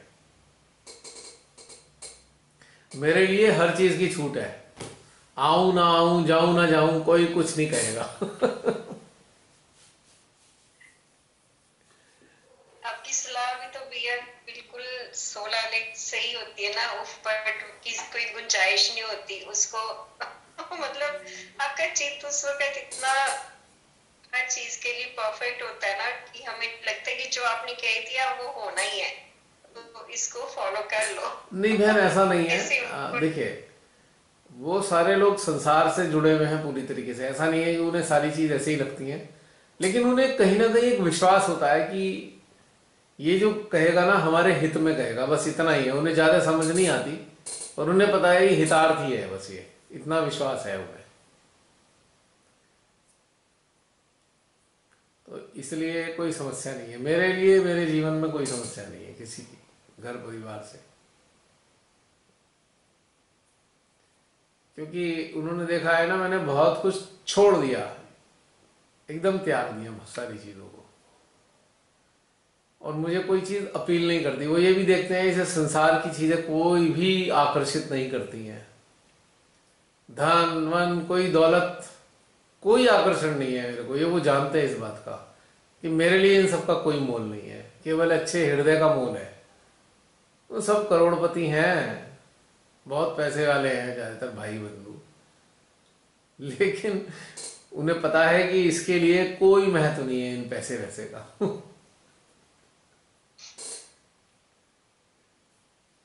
तो उसी तरीके से जो आपके पास जो हाँ, आपके पास धन है, आत्म ज्ञान का इतना धन है आपके पास, असली चीज तो यही संग्रह करनी है, बाकी सब तो फिजूल है। बहन वो इस रास्ते पे चलने वाला समझता है ना, सारे लोग इस चीज को नहीं समझते ना, क्योंकि उनकी रुचि तो उसी में है ना, लिप्त है ना संसार में, संसार में हमारे भाई लिप्त है के ना पास दुनिया है। हमारे भाई के पास इसका इतना बड़ा भंडार है कि वो जितना देते हैं उतना ही बढ़ता जाता है, बहन माँ वो तो, उतना ही बढ़ती है। और वो भंडार तो मेरा है ही नहीं ना, वो तो वो बैठी है ना माँ। उनका ही तो दिया हुआ है, हमारे पास था ही क्या, और है ही क्या, हमारी औकात ही क्या है। वो तो एक आज ना वाराणसी की 30th वीडियो में सुन रही थी भैया, वाराणसी की इतनी ज्यादा वीडियोस बनी है। 34 30th जो पिछले परसों आपने पोस्ट की थी, जी। वो आज मैंने सुनी, मैंने 3 बार सुनी। इतना आनंद है उसमें, मतलब वो हर किसी को सुननी चाहिए। उसमें इतना क्लियरली आपने जैसे बताया ना, हृदय और संसार को कैसे एक करना है, मतलब कोई फर्स्ट टाइम भी आया ना तो वो भी सुन के इतना अच्छा उसको अनुभव करेगा और उसमें उसको आनंद बहुत आएगा उसके बाद ध्यान का। क्या एग्जाम्पल्स देते, इतना अच्छा विवरण किया हुआ ना उसमें आपने। बहन मैंने क्या किया है, जो श्रीमाता जी ने अंदर से दे दिया वही आगे पहुंचा दिया बस। उसके 34 सेट है, 34 हैं उसके, जो वो है अच्छा। पार्ट 34। सबसे ज्यादा उसके पार्ट बने थे वाराणसी के। वाराणसी में बड़ा मजा आया था। मैं अब ले रही हूँ उसका मजा, उसके सुन सुन के। हर दिन हम लोग का प्लान चेंज होता था। अभी एनआरसी हो गया, नहीं आएंगे, कम हो गए, 2 फ्लोर से कम, एक फ्लोर से 6 कमरे। बड़ा बहुत प्लानिंग हुई उसकी। सरेंडर सरेंडर ऐसे होता था एकदम। उसके वीडियोस भी बहुत ही हाई लेवल के हैं, बहुत ही अच्छे हैं सारे ना। आज तो मैंने 2-3 बार सुना वही 30th पार्ट है ना, इतना आनंद आया ना उसमें। हाँ वाराणसी बहुत के, अच्छा। मैं वाराणसी। आपको बड़ा अच्छा कहती कि अपनी चेतना को भी ना चित्त के साथ साथ सार पर ले जाओ, यानी कि वो वेलकम करिए बहुत सारी सूक्ष्म चेतनाओं को हृदय में आमंत्रित, मतलब रिसीव करने के लिए वहां पे ले जाओ। ऐसे अंदाज में आपने बातें की ना, वो आनंद से ऐसे हो गया कि जैसे एक एक जो रूम में ना हम्म। वो वायु आ रही है। आपने फिर कहा कि संसार जो है वहां से हवा वायु आती है और चित्त की जो अग्नि है हृदय में जगती है और हृदय में जो भी विकार गंदगी है उसको जला मतलब सब कुछ जब फील करके हम करें, हर बार अलग एक्सप्लेनेशन होती है, एक जैसी कभी नहीं होती है आपकी ये चीजें समझाने के लिए। और पता है क्या, जैसे आप अटेंड करोगे प्रोग्राम तो अलग, फिर पहली बार वीडियो देखोगे तब लगेगा अच्छा ये बोला था, फिर चौथी बार देखोगे लगेगा अरे अब तो ज्यादा अच्छे से समझ में आ गया। और भी clarity। हाँ, ये तो बहुत बार होता है। देखिए बहन, सारा प्रभाव परमेश्वरी का है। हाँ जी। हमारे परमेश्वरी हमारे यंत्र को इस्तेमाल इसलिए करती हैं ऐसे प्रवाह में कि वो प्रवाह हमारे स्तर का महसूस हो और हमें आसानी से समझ में आ जाए। क्योंकि परमेश्वरी का जो प्रवाह लेक्चर्स के रूप में है, हम में से कितने लोगों को समझ में आता है? नहीं आता ना। बहुत कम श्रीमाता जी की बातें हम आत्मसात कर पाते हैं, डायरेक्ट लेक्चर सुनने के बावजूद भी नहीं आत्मसात कर पाते, क्योंकि हमारे पास वो सामर्थ्य हो नहीं पाता है इतना कि उनकी 100% सारी बातें समझ में आ जाए हमें। तो श्रीमाता जी ने ऐसा व्यवस्था कर दी कि भाई चलो एक मानव के जरिए मैं ऐसी चीजें प्रवाहित कर देती हूं कि मानव तो अपने ही स्तर पर, अपने साधारण स्तर पर ही बताएगा ना, वो प्रवाह उनका होगा लेकिन बताना उसका होगा, तो एक आम जनसाधारण को वो सरल तरीके से बात समझ में आ जाएगी। तो ये श्रीमाता जी का एक घटनाक्रम है, व्यवस्था है, ये है उन्हीं का। क्योंकि आप सोचिए, मेरे जैसा साधारण सा मानव कहां से ये सारी बातें बता सकता है? कहां से बताएगा? मैं तो पढ़ा लिखा भी नहीं हूं, कोई पीएचडी भी नहीं कर रखी अध्यात्म में। तो उन्होंने ही व्यवस्था कर रखी है, जिन तक भी पहुंचाना है वो पहुंचाती हैं। पूर्व जन्मों की भी कमाई लेके आई हो, इस जन्म में भी आपने उसको और मल्टीप्लाई कर लिया डिवोशन से, डेडिकेशन से। उस पर जो आप डिस्ट्रीब्यूट कर रहे हैं ना, उससे और भी ज्यादा फैल रहा है वो।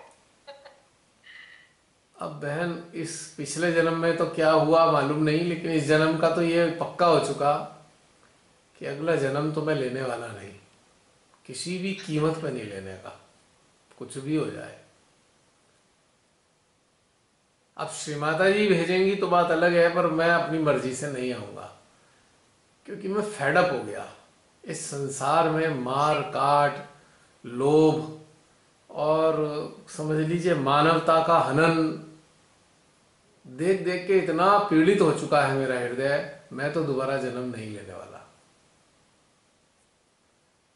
अब चूंकि ये स्वतंत्रता तो मुझे मिल ही जाएगी, कंपलसरी बर्थ तो होगा नहीं, क्योंकि कोई चार्म ही नहीं है जीवन में किसी चीज को, संसारिक चीजों को हासिल करने का, जिसकी वजह से जन्म लेना पड़े मजबूरी में।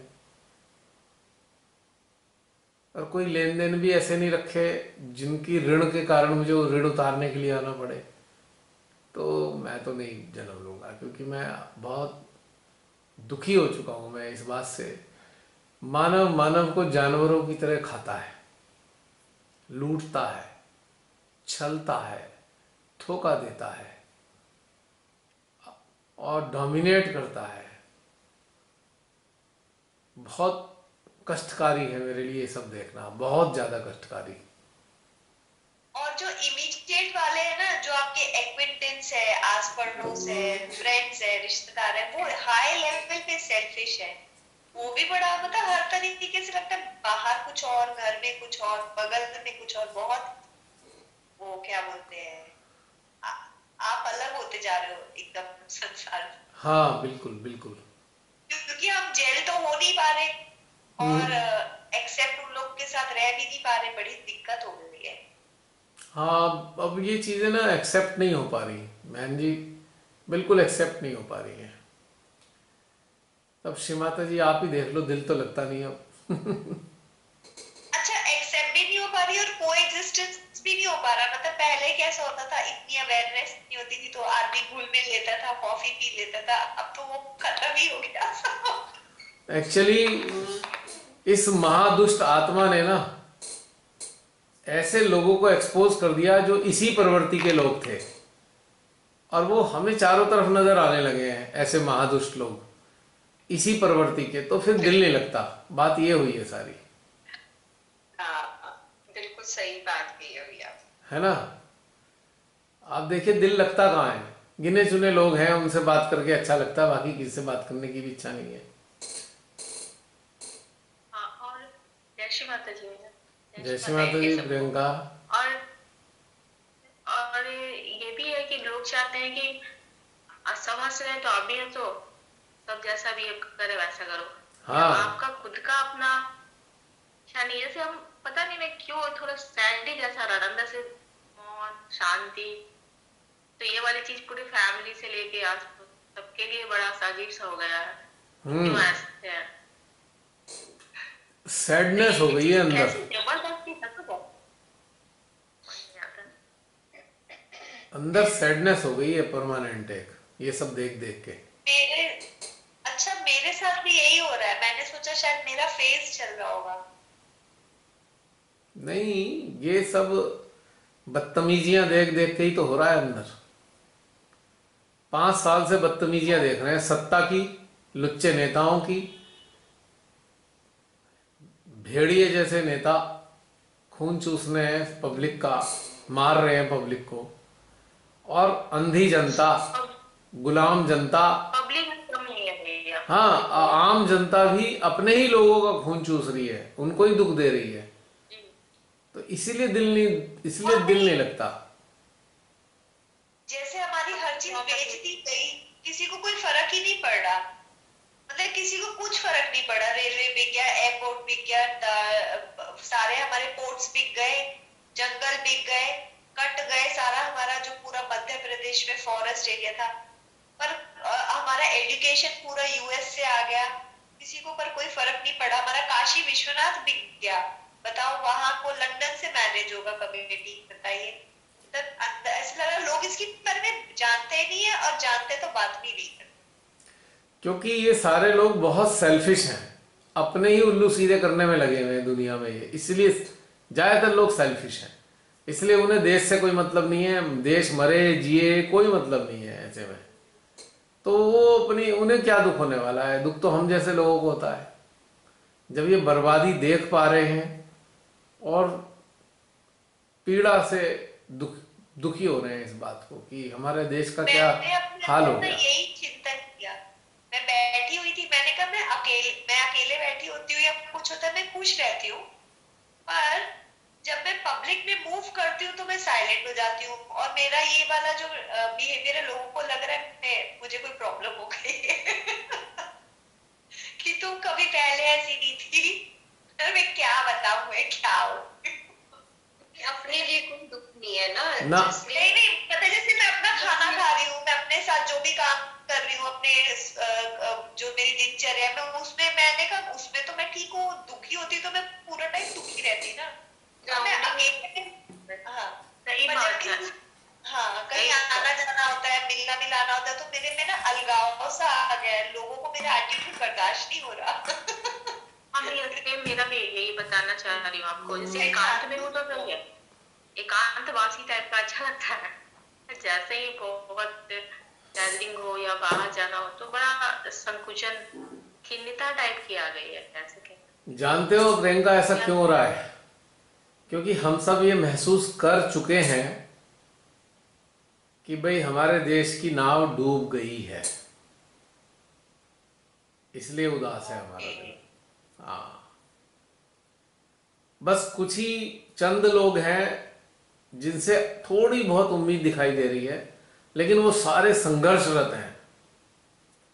तो ये इतना जो तकलीफ, अपने देश के प्रति जो प्रेम रहा हमेशा, अपना देश हमेशा अच्छा लगा, लेकिन चंद महादुष्ट राक्षसी टाइप के सत्ताधारियों ने इसको बिल्कुल नोच नोच के खा लिया देश को।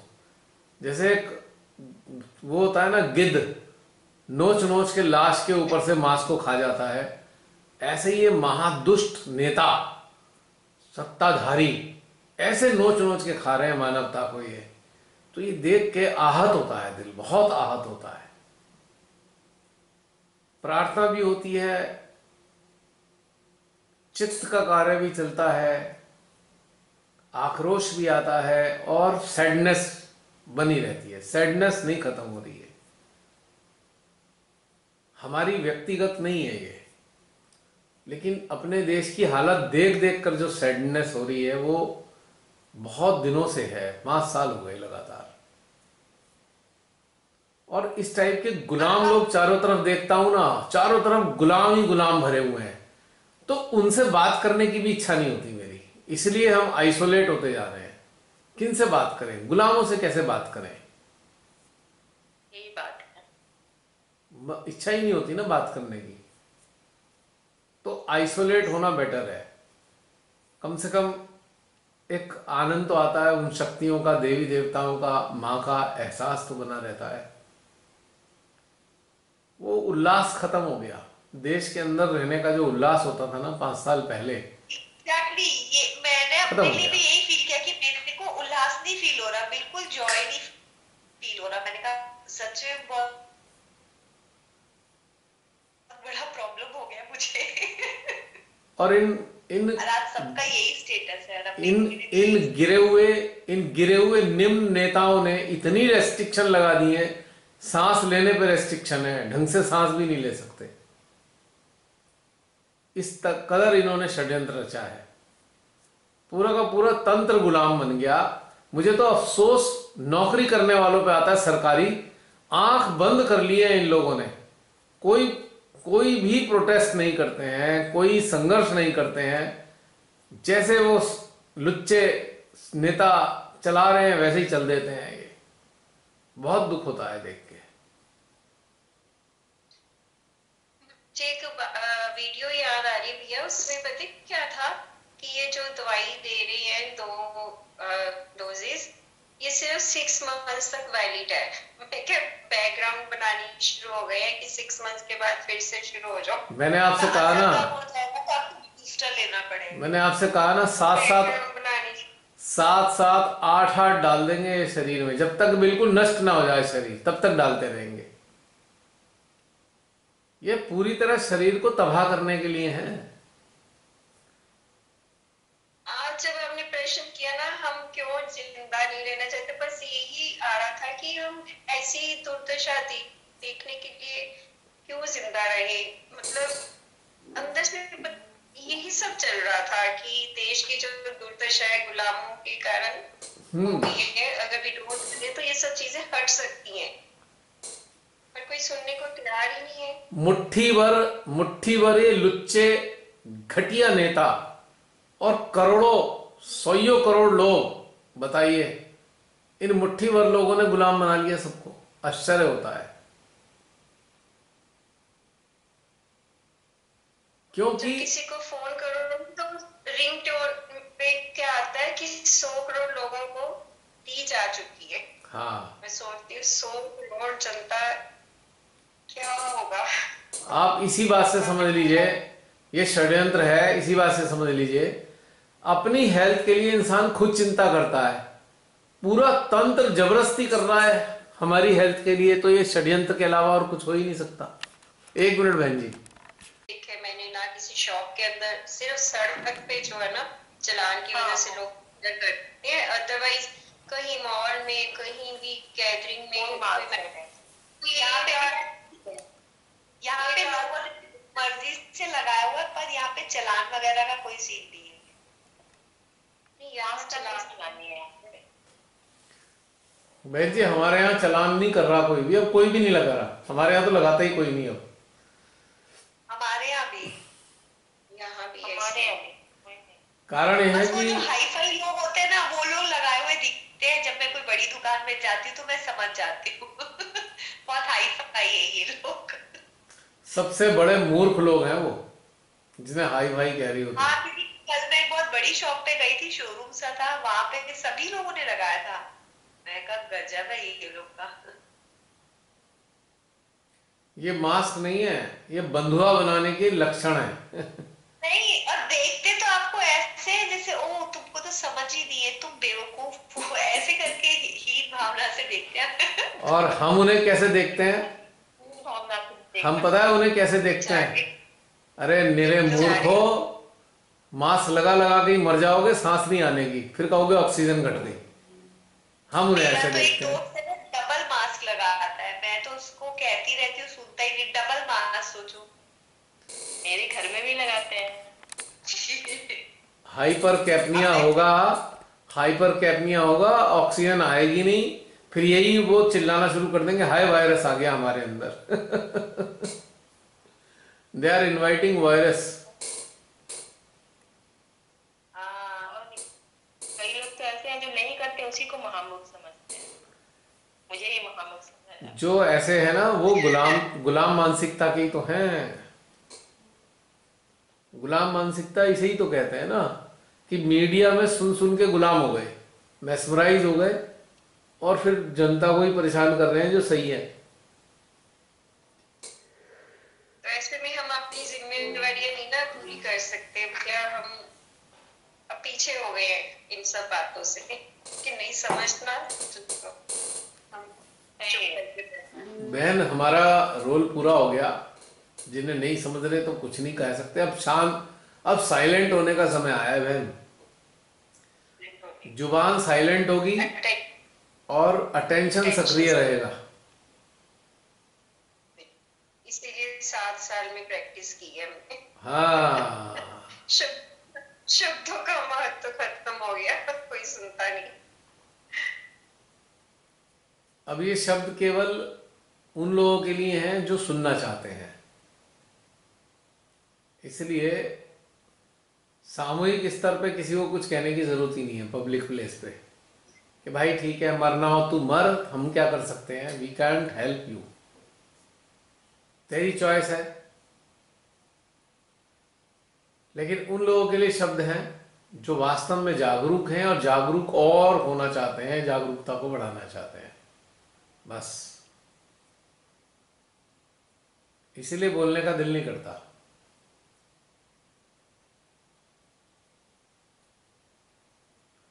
और जो सहजी बीमारी ठीक कर लो और ये कर लो और वो कर लो, प्रॉब्लम ठीक कर लो, तो उनसे भी बात करने की इच्छा नहीं होती कि 40 साल में भी अब यहीं पे ही पड़े हो, तो अब क्या बात करनी, आगे कैसे बढ़ोगे? आगे तो बढ़ ही नहीं सकते ना, क्योंकि यहीं तक अटक गई चेतना। कल आपने वो भेजा था ना एक सर बांसल का पेट में गैस बनती है। जो पूरा पूरा बिजनेस चल रहा है। किन के यहाँ जाने से, खाना खाने से गैस बनती है। मैं उनसे पूछूं, आज 100 में से 100% लोगों को गैस बनती है, तो वो बेचारे तो अपने ही घर में खाते हैं, अब कहाँ जाएं फिर खाना खाने।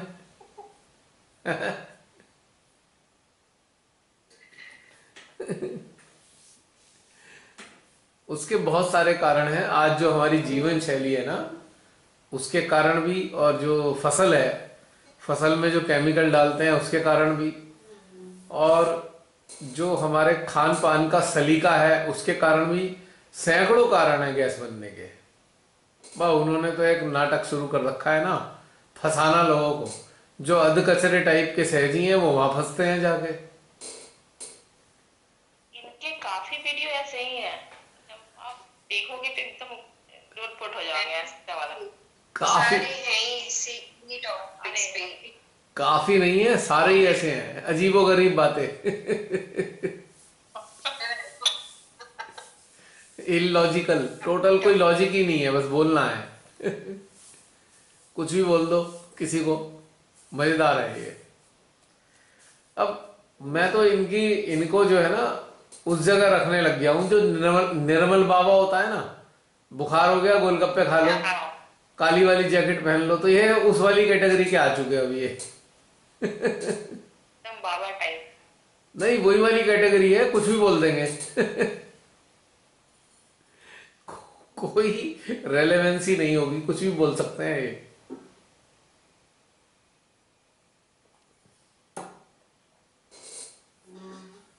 ये सहज के निर्मल बाबा हैं। स्टार्टिंग में अच्छा चले, काफी साल बहुत काम किया, फिर देखो कहाँ से कहाँ गिरे। गिरते हुए देखा है वैसे ये भी सामने। प्रियंका, एक ही चस्का लगता है सबको, नेम फेम कमाने का, बस वहीं लुढ़क जाते हैं। तुमने देखा होगा कितने सारे लोग लुढ़क गए इसी में ही, नेम फेम में ही। चलो बहन जी, अब समाप्त करें क्या? टाइप हो गया। टाइम निकल गया। आज थोड़ा लेट शुरू हुआ था, वो तो चलो कोई बात नहीं, आज लेट भी शुरू हुआ था, लेकिन लेट के हिसाब से भी अब टाइम हो गया। चलिए फिर नेक्स्ट मुलाकात करते हैं इसी उदासी के साथ में। अप्राकृतिक घटनाओं को देखते हुए, मानवता का हनन देखते हुए जो उदासी है, इसी के साथ सक्रिय रहेंगे, कार्यशील रहेंगे, और सर्वेश्वरी की शक्तियों का अपने यंत्र के माध्यम से भरपूर इस्तेमाल करते रहेंगे, क्योंकि हम सबको इसीलिए तैयार किया है उन्होंने, और इन्हीं दिनों के लिए तैयार किया है। उन्हें पता था कि बहुत बड़े संख्या में भारत में लोग गुलाम बन जाएंगे, तो अपने बच्चों को उन्होंने पूरे, वैसे तो विश्व में तैयार किया है, लेकिन भारत को बचाने के लिए भी बहुत सारे बच्चों को तैयार किया है उन्होंने, कोने कोने में भारत के। और उन्हें पता था ये गुलाम तो बर्बाद कर देंगे देश को, तो कुछ लोग तो होंगे ना क्रांतिकारी, जिन क्रांतिकारियों ने अंग्रेजों से बचाया था राष्ट्र। अब एक फिर उसी क्रांति की, एक अलग प्रकार की क्रांति की आवश्यकता है। अब फिर देश को बचाने की आवश्यकता है, देशवासियों को बचाने की आवश्यकता है। पहले क्रांति दूसरे प्रकार की थी, अब ये क्रांति कुछ दूसरे प्रकार की है। अब एनलाइटेंड सोल्स के जरिए क्रांति आनी है। हालांकि एनलाइटेंड वो भी लोग थे, लेकिन जो लोग शहीद हुए वो एनलाइटेंड ही थे। इतनी क्षमता और इतनी शक्ति शहीद होने की एनलाइटेंड लोगों में ही होती है, गुलामों और कायरों में नहीं होती है वो शक्ति। लेकिन अब एक दूसरा दौर है, अब इस प्रकार से शहीद होने की भी जरूरत नहीं है। श्री माता जी ने शक्तियां भर दी हैं हमारे सिस्टम में, हमारी चित्त में, हमारी चेतना में, हमारी समस्त ज्ञानेंद्रियों में। उनका इस्तेमाल करना है और जिम्मेदारी के साथ इस्तेमाल करना है, बस यही कहना था। इसी के साथ आज के ध्यान के सेशन का समापन होता है। कल देखिए ना भैया, कार्तिक पूर्णिमा है, गुरु नानक बर्थडे और चंद्र ग्रहण भी है काफी क्या होता है। अब देखो ना, नानक जी ने अपने इस बर्थडे पे कितना बढ़िया संदेश दिलाया गुड़गांव में कि गुरुद्वारे में मस्जिद का आमंत्रण दिया है एकाकार करने के लिए पूरे देश को। ये नानक जी का ही कार्य है, ये प्रेरणा नानक जी की है। तो समझना होगा हमें सूक्ष्म घटनाक्रम। ठीक है, समाप्त करें। Recording stop. जय श्री माता जी। जय श्री माता जी। जय श्री माता। जय श्री माता जी। आज तो अभी भी बहुत सारे लोग थे, 3 लोग। अभी तो काफी लोग रह गए। हॉली हॉली बोल दी हैगी है।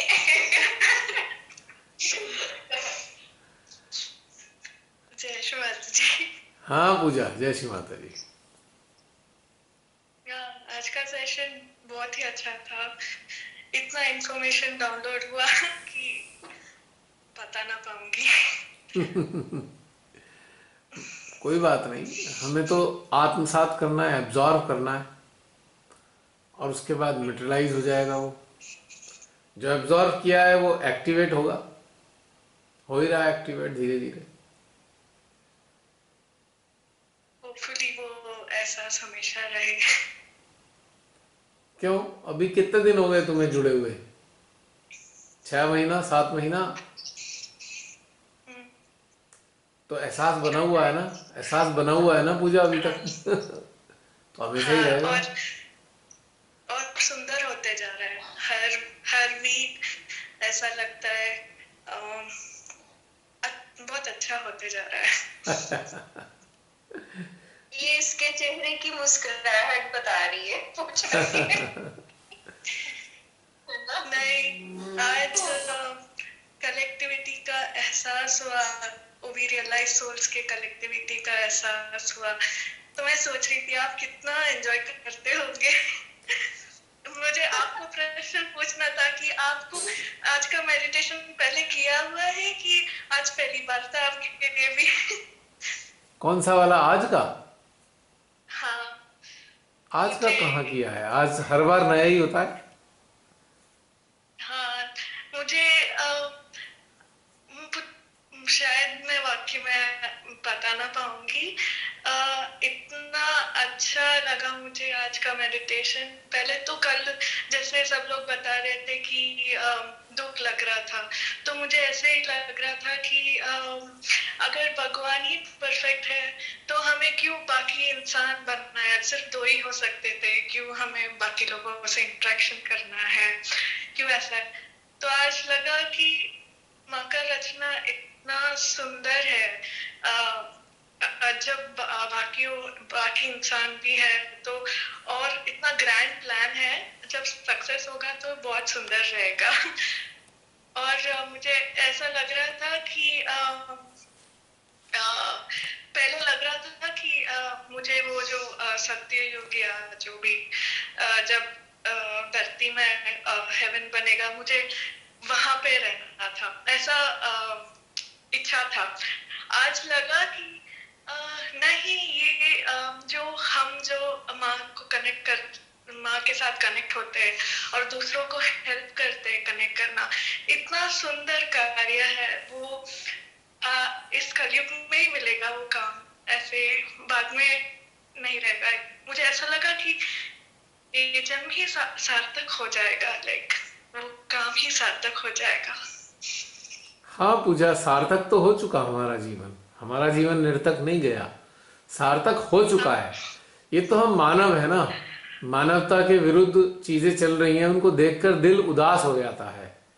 लेकिन हमारा जीवन तो सार्थक है, निरर्थक नहीं हुआ है हमारा जीवन, कामयाब हो चुका। और पर हाँ, वही मुझे वो आशा था कि मैं वो उस दुनिया में रहना चाहती हूँ जहाँ सब लोग कनेक्टेड रहेंगे, सब कलेक्टिव रहेंगे। बट आज तो ऐसा लगा कि नहीं, यही बहुत सुंदर है, ये जो कार्य माँ ने दिया है वो वही बहुत सुंदर है। यही वो दुनिया है जहां तुम रहना चाहती थी। और मुझे ऐसा लगा कि सब लोग माँ का ही ऑर्गेनाइजेशन में काम कर रहे हैं, लाइक और जब श्री माँ काली और श्री कृष्ण को मैंने रिक्वेस्ट किया कि ये जो धरती को नष्ट करने वाले प्लांट है उनको मार दे, तो मुझे ऐसा लगा कि वो डायरेक्ट था कि वो जो मैंने रिक्वेस्ट किया उनको डायरेक्ट पहुंचा।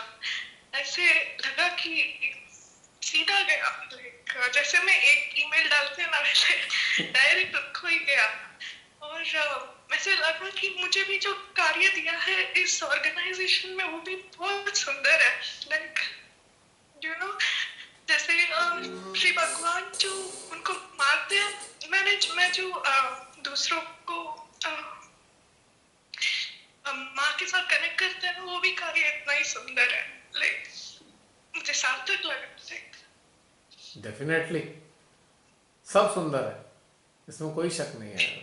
We all are very very lucky, we all are very lucky that she has taken us into her lotus feet and she has given her powers, she has given her knowledge, she has upgraded our instruments, she has updated our know-how। ये बहुत सुंदर है, इसमें कोई शक नहीं है।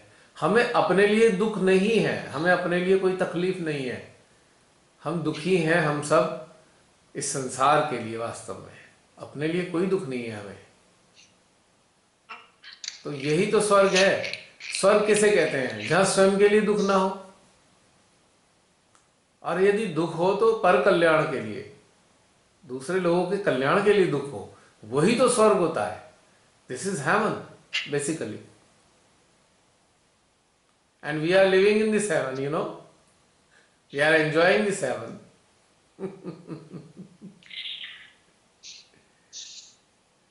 और ये भी हम जानते हैं हमारा कोई अहित नहीं कर सकता। हम बिल्कुल बेबाक और बिल्कुल एकदम मस्त हैं और पूरे निडर हैं, इसमें हमें कोई चिंता नहीं है इस बात की, क्योंकि परमेश्वरी की हजारों शक्तियां हमारे साथ हैं। लेकिन हमें अपना अहित की भी चिंता नहीं है। भाई एक तो ठीक है, एक सत्य है कि हमारा अहित कोई नहीं कर सकता, लेकिन हमें अहित की चिंता भी तो नहीं है। कोई करे कर ले भाई, हमें क्या फर्क पड़ने वाला है। अब जैसे हमारे शहीद थे, खुशी खुशी फांसी चढ़े, खुशी खुशी गोली खाई, वो कितने महान थे, वो एनलाइटेंड थे, तभी तो उन्होंने खुशी खुशी गोली खाई। अब हम भी उसी कैटेगरी में ही मान लो भाई, हम इस चीज को हम इसको विरोध करते हैं, पब्लिकली विरोध करते हैं, ओपनली विरोध करते हैं ऐसे दुष्टों का। ठीक है, हमें भी मार दो, हमें क्या फर्क पड़ना है, मार दो। हम तो वैसे ही इंतजार कर रहे हैं शरीर छूटे किसी तरह, क्योंकि शरीर के अंदर रह के बड़ी सीमाएं होती हैं। शरीर छूटने के बाद तो इन दुष्टों की खैर नहीं है। अभी तो ये मजे कर ले।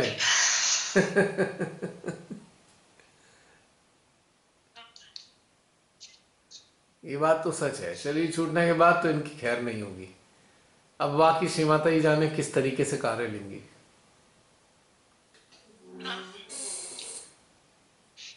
मैं तो पक्का है इस अहंकारी के दिमाग में घुसकर इससे उल्टे काम कराने जा रहा हूं। एक बार शरीर छूटे तो सही।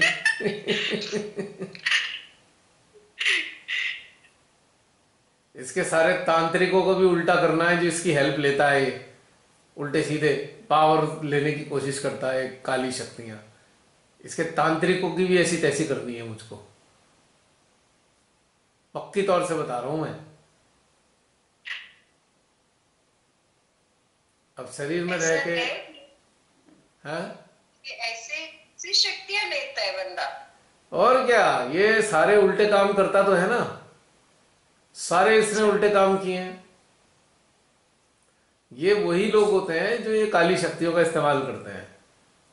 ये राक्षस ही तो है, तभी तो लोग गुलाम हैं इसके। मैस्मराइज किया है ना इसने लोगों को।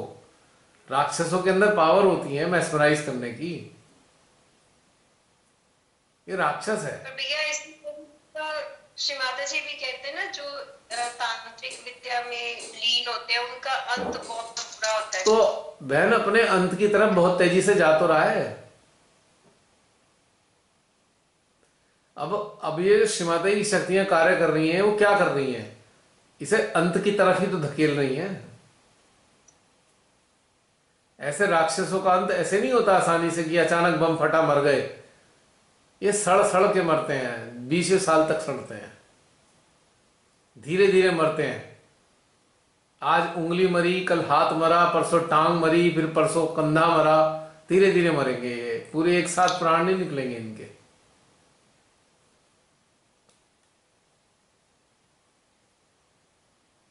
होगा ऐसा, देखना। इन्होंने जितना सताया है ना, इन दुष्टों ने लोगों को इतना सताया, इतना सताया, इतना खा गए, सबको नोच खाया इन्होंने, सबको लूट मारा।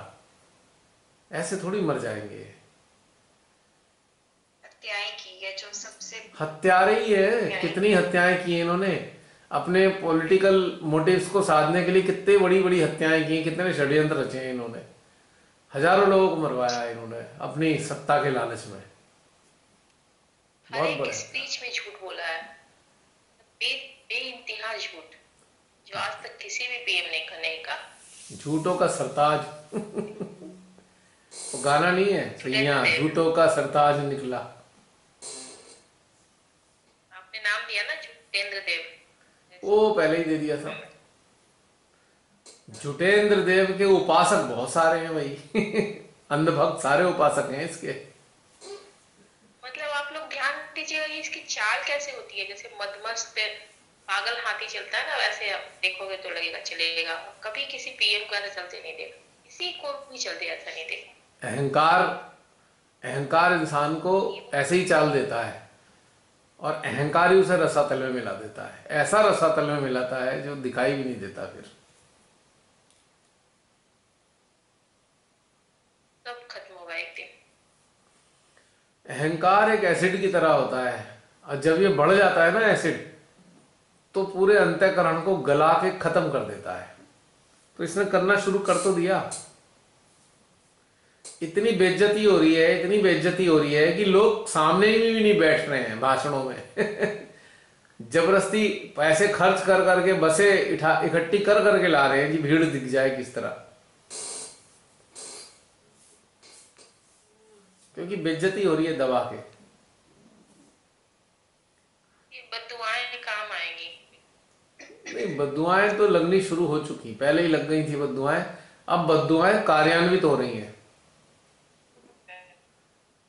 सबसे ज्यादा बद्दुआएं तो 2016 में लगी।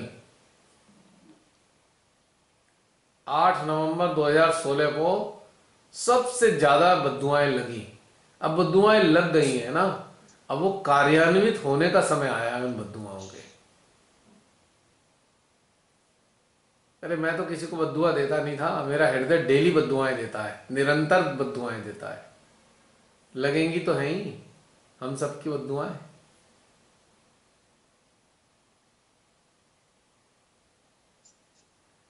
ऐसा होता है ना, बदलाव आता है ना, तो हर चीजें खराबी के चरम सीमा तक पहुंच जाती है। Climax of all the odds,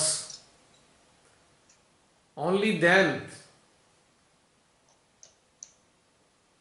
change takes place। और होना शुरू हो गया। ये जो नौटंकियां दिखने लगी हैं, आपसी विरोध पैदा हो रहे हैं, आपसी संघर्ष भी शुरू हो जाएंगे इनके, आपस में एक दूसरे से मार काट मचाएंगे ये। तो फिर होगा सब कुछ। आने वाली जो सत्ता होगी ना, उसके लिए कठिन होगा बहुत। हालांकि वो भी इतनी बढ़िया नहीं होगी, लेकिन उसके बाद वाली सत्ता बेटर होगी। इसके बाद जो सत्ता आएगी वो बहुत अच्छी काम नहीं कर पाएगी, क्योंकि स्थितियां खराब हैं, संसाधन सारे नष्ट हो चुके हैं, सब बिक गया है, देश में कुछ रहा ही नहीं है। लेकिन उसके आगे वाली सत्ता जो आएगी वो अच्छे लोगों की होगी, और वो सारी चीजों को रिस्टोर करेगी। जो बेचा गया है वो वापस ले लेगी, लात मार मार के बड़े बड़े कॉरपोरेट को भगाएगी यहां से और सारी चीजें वापस लेगी। ये तो होना निश्चित है बहन जी। हमारा चित कभी इस पे नहीं जाता कि इसके बाद क्या होगा। अभी आप जब बोल रहे हैं ना तो मेरा अटेंशन गया, सारा अटेंशन इसी पे ये चला जाए, हमें पता भी नहीं है कौन है, ये चला जाए। एक्चुअली इसके बाद दूसरी प्रक्रियाएं होनी है ना, तो सारी एनर्जी अभी तो पावर्स की इसी पे लगनी है ना, इसके एलिमिनेशन के लिए काम करेंगी ना सारी चीजें। कितनी बड़े बड़े तांत्रिकों का साथ ले ले, ये तो इसका कांड होना ही निश्चित है, होना ही है कांड।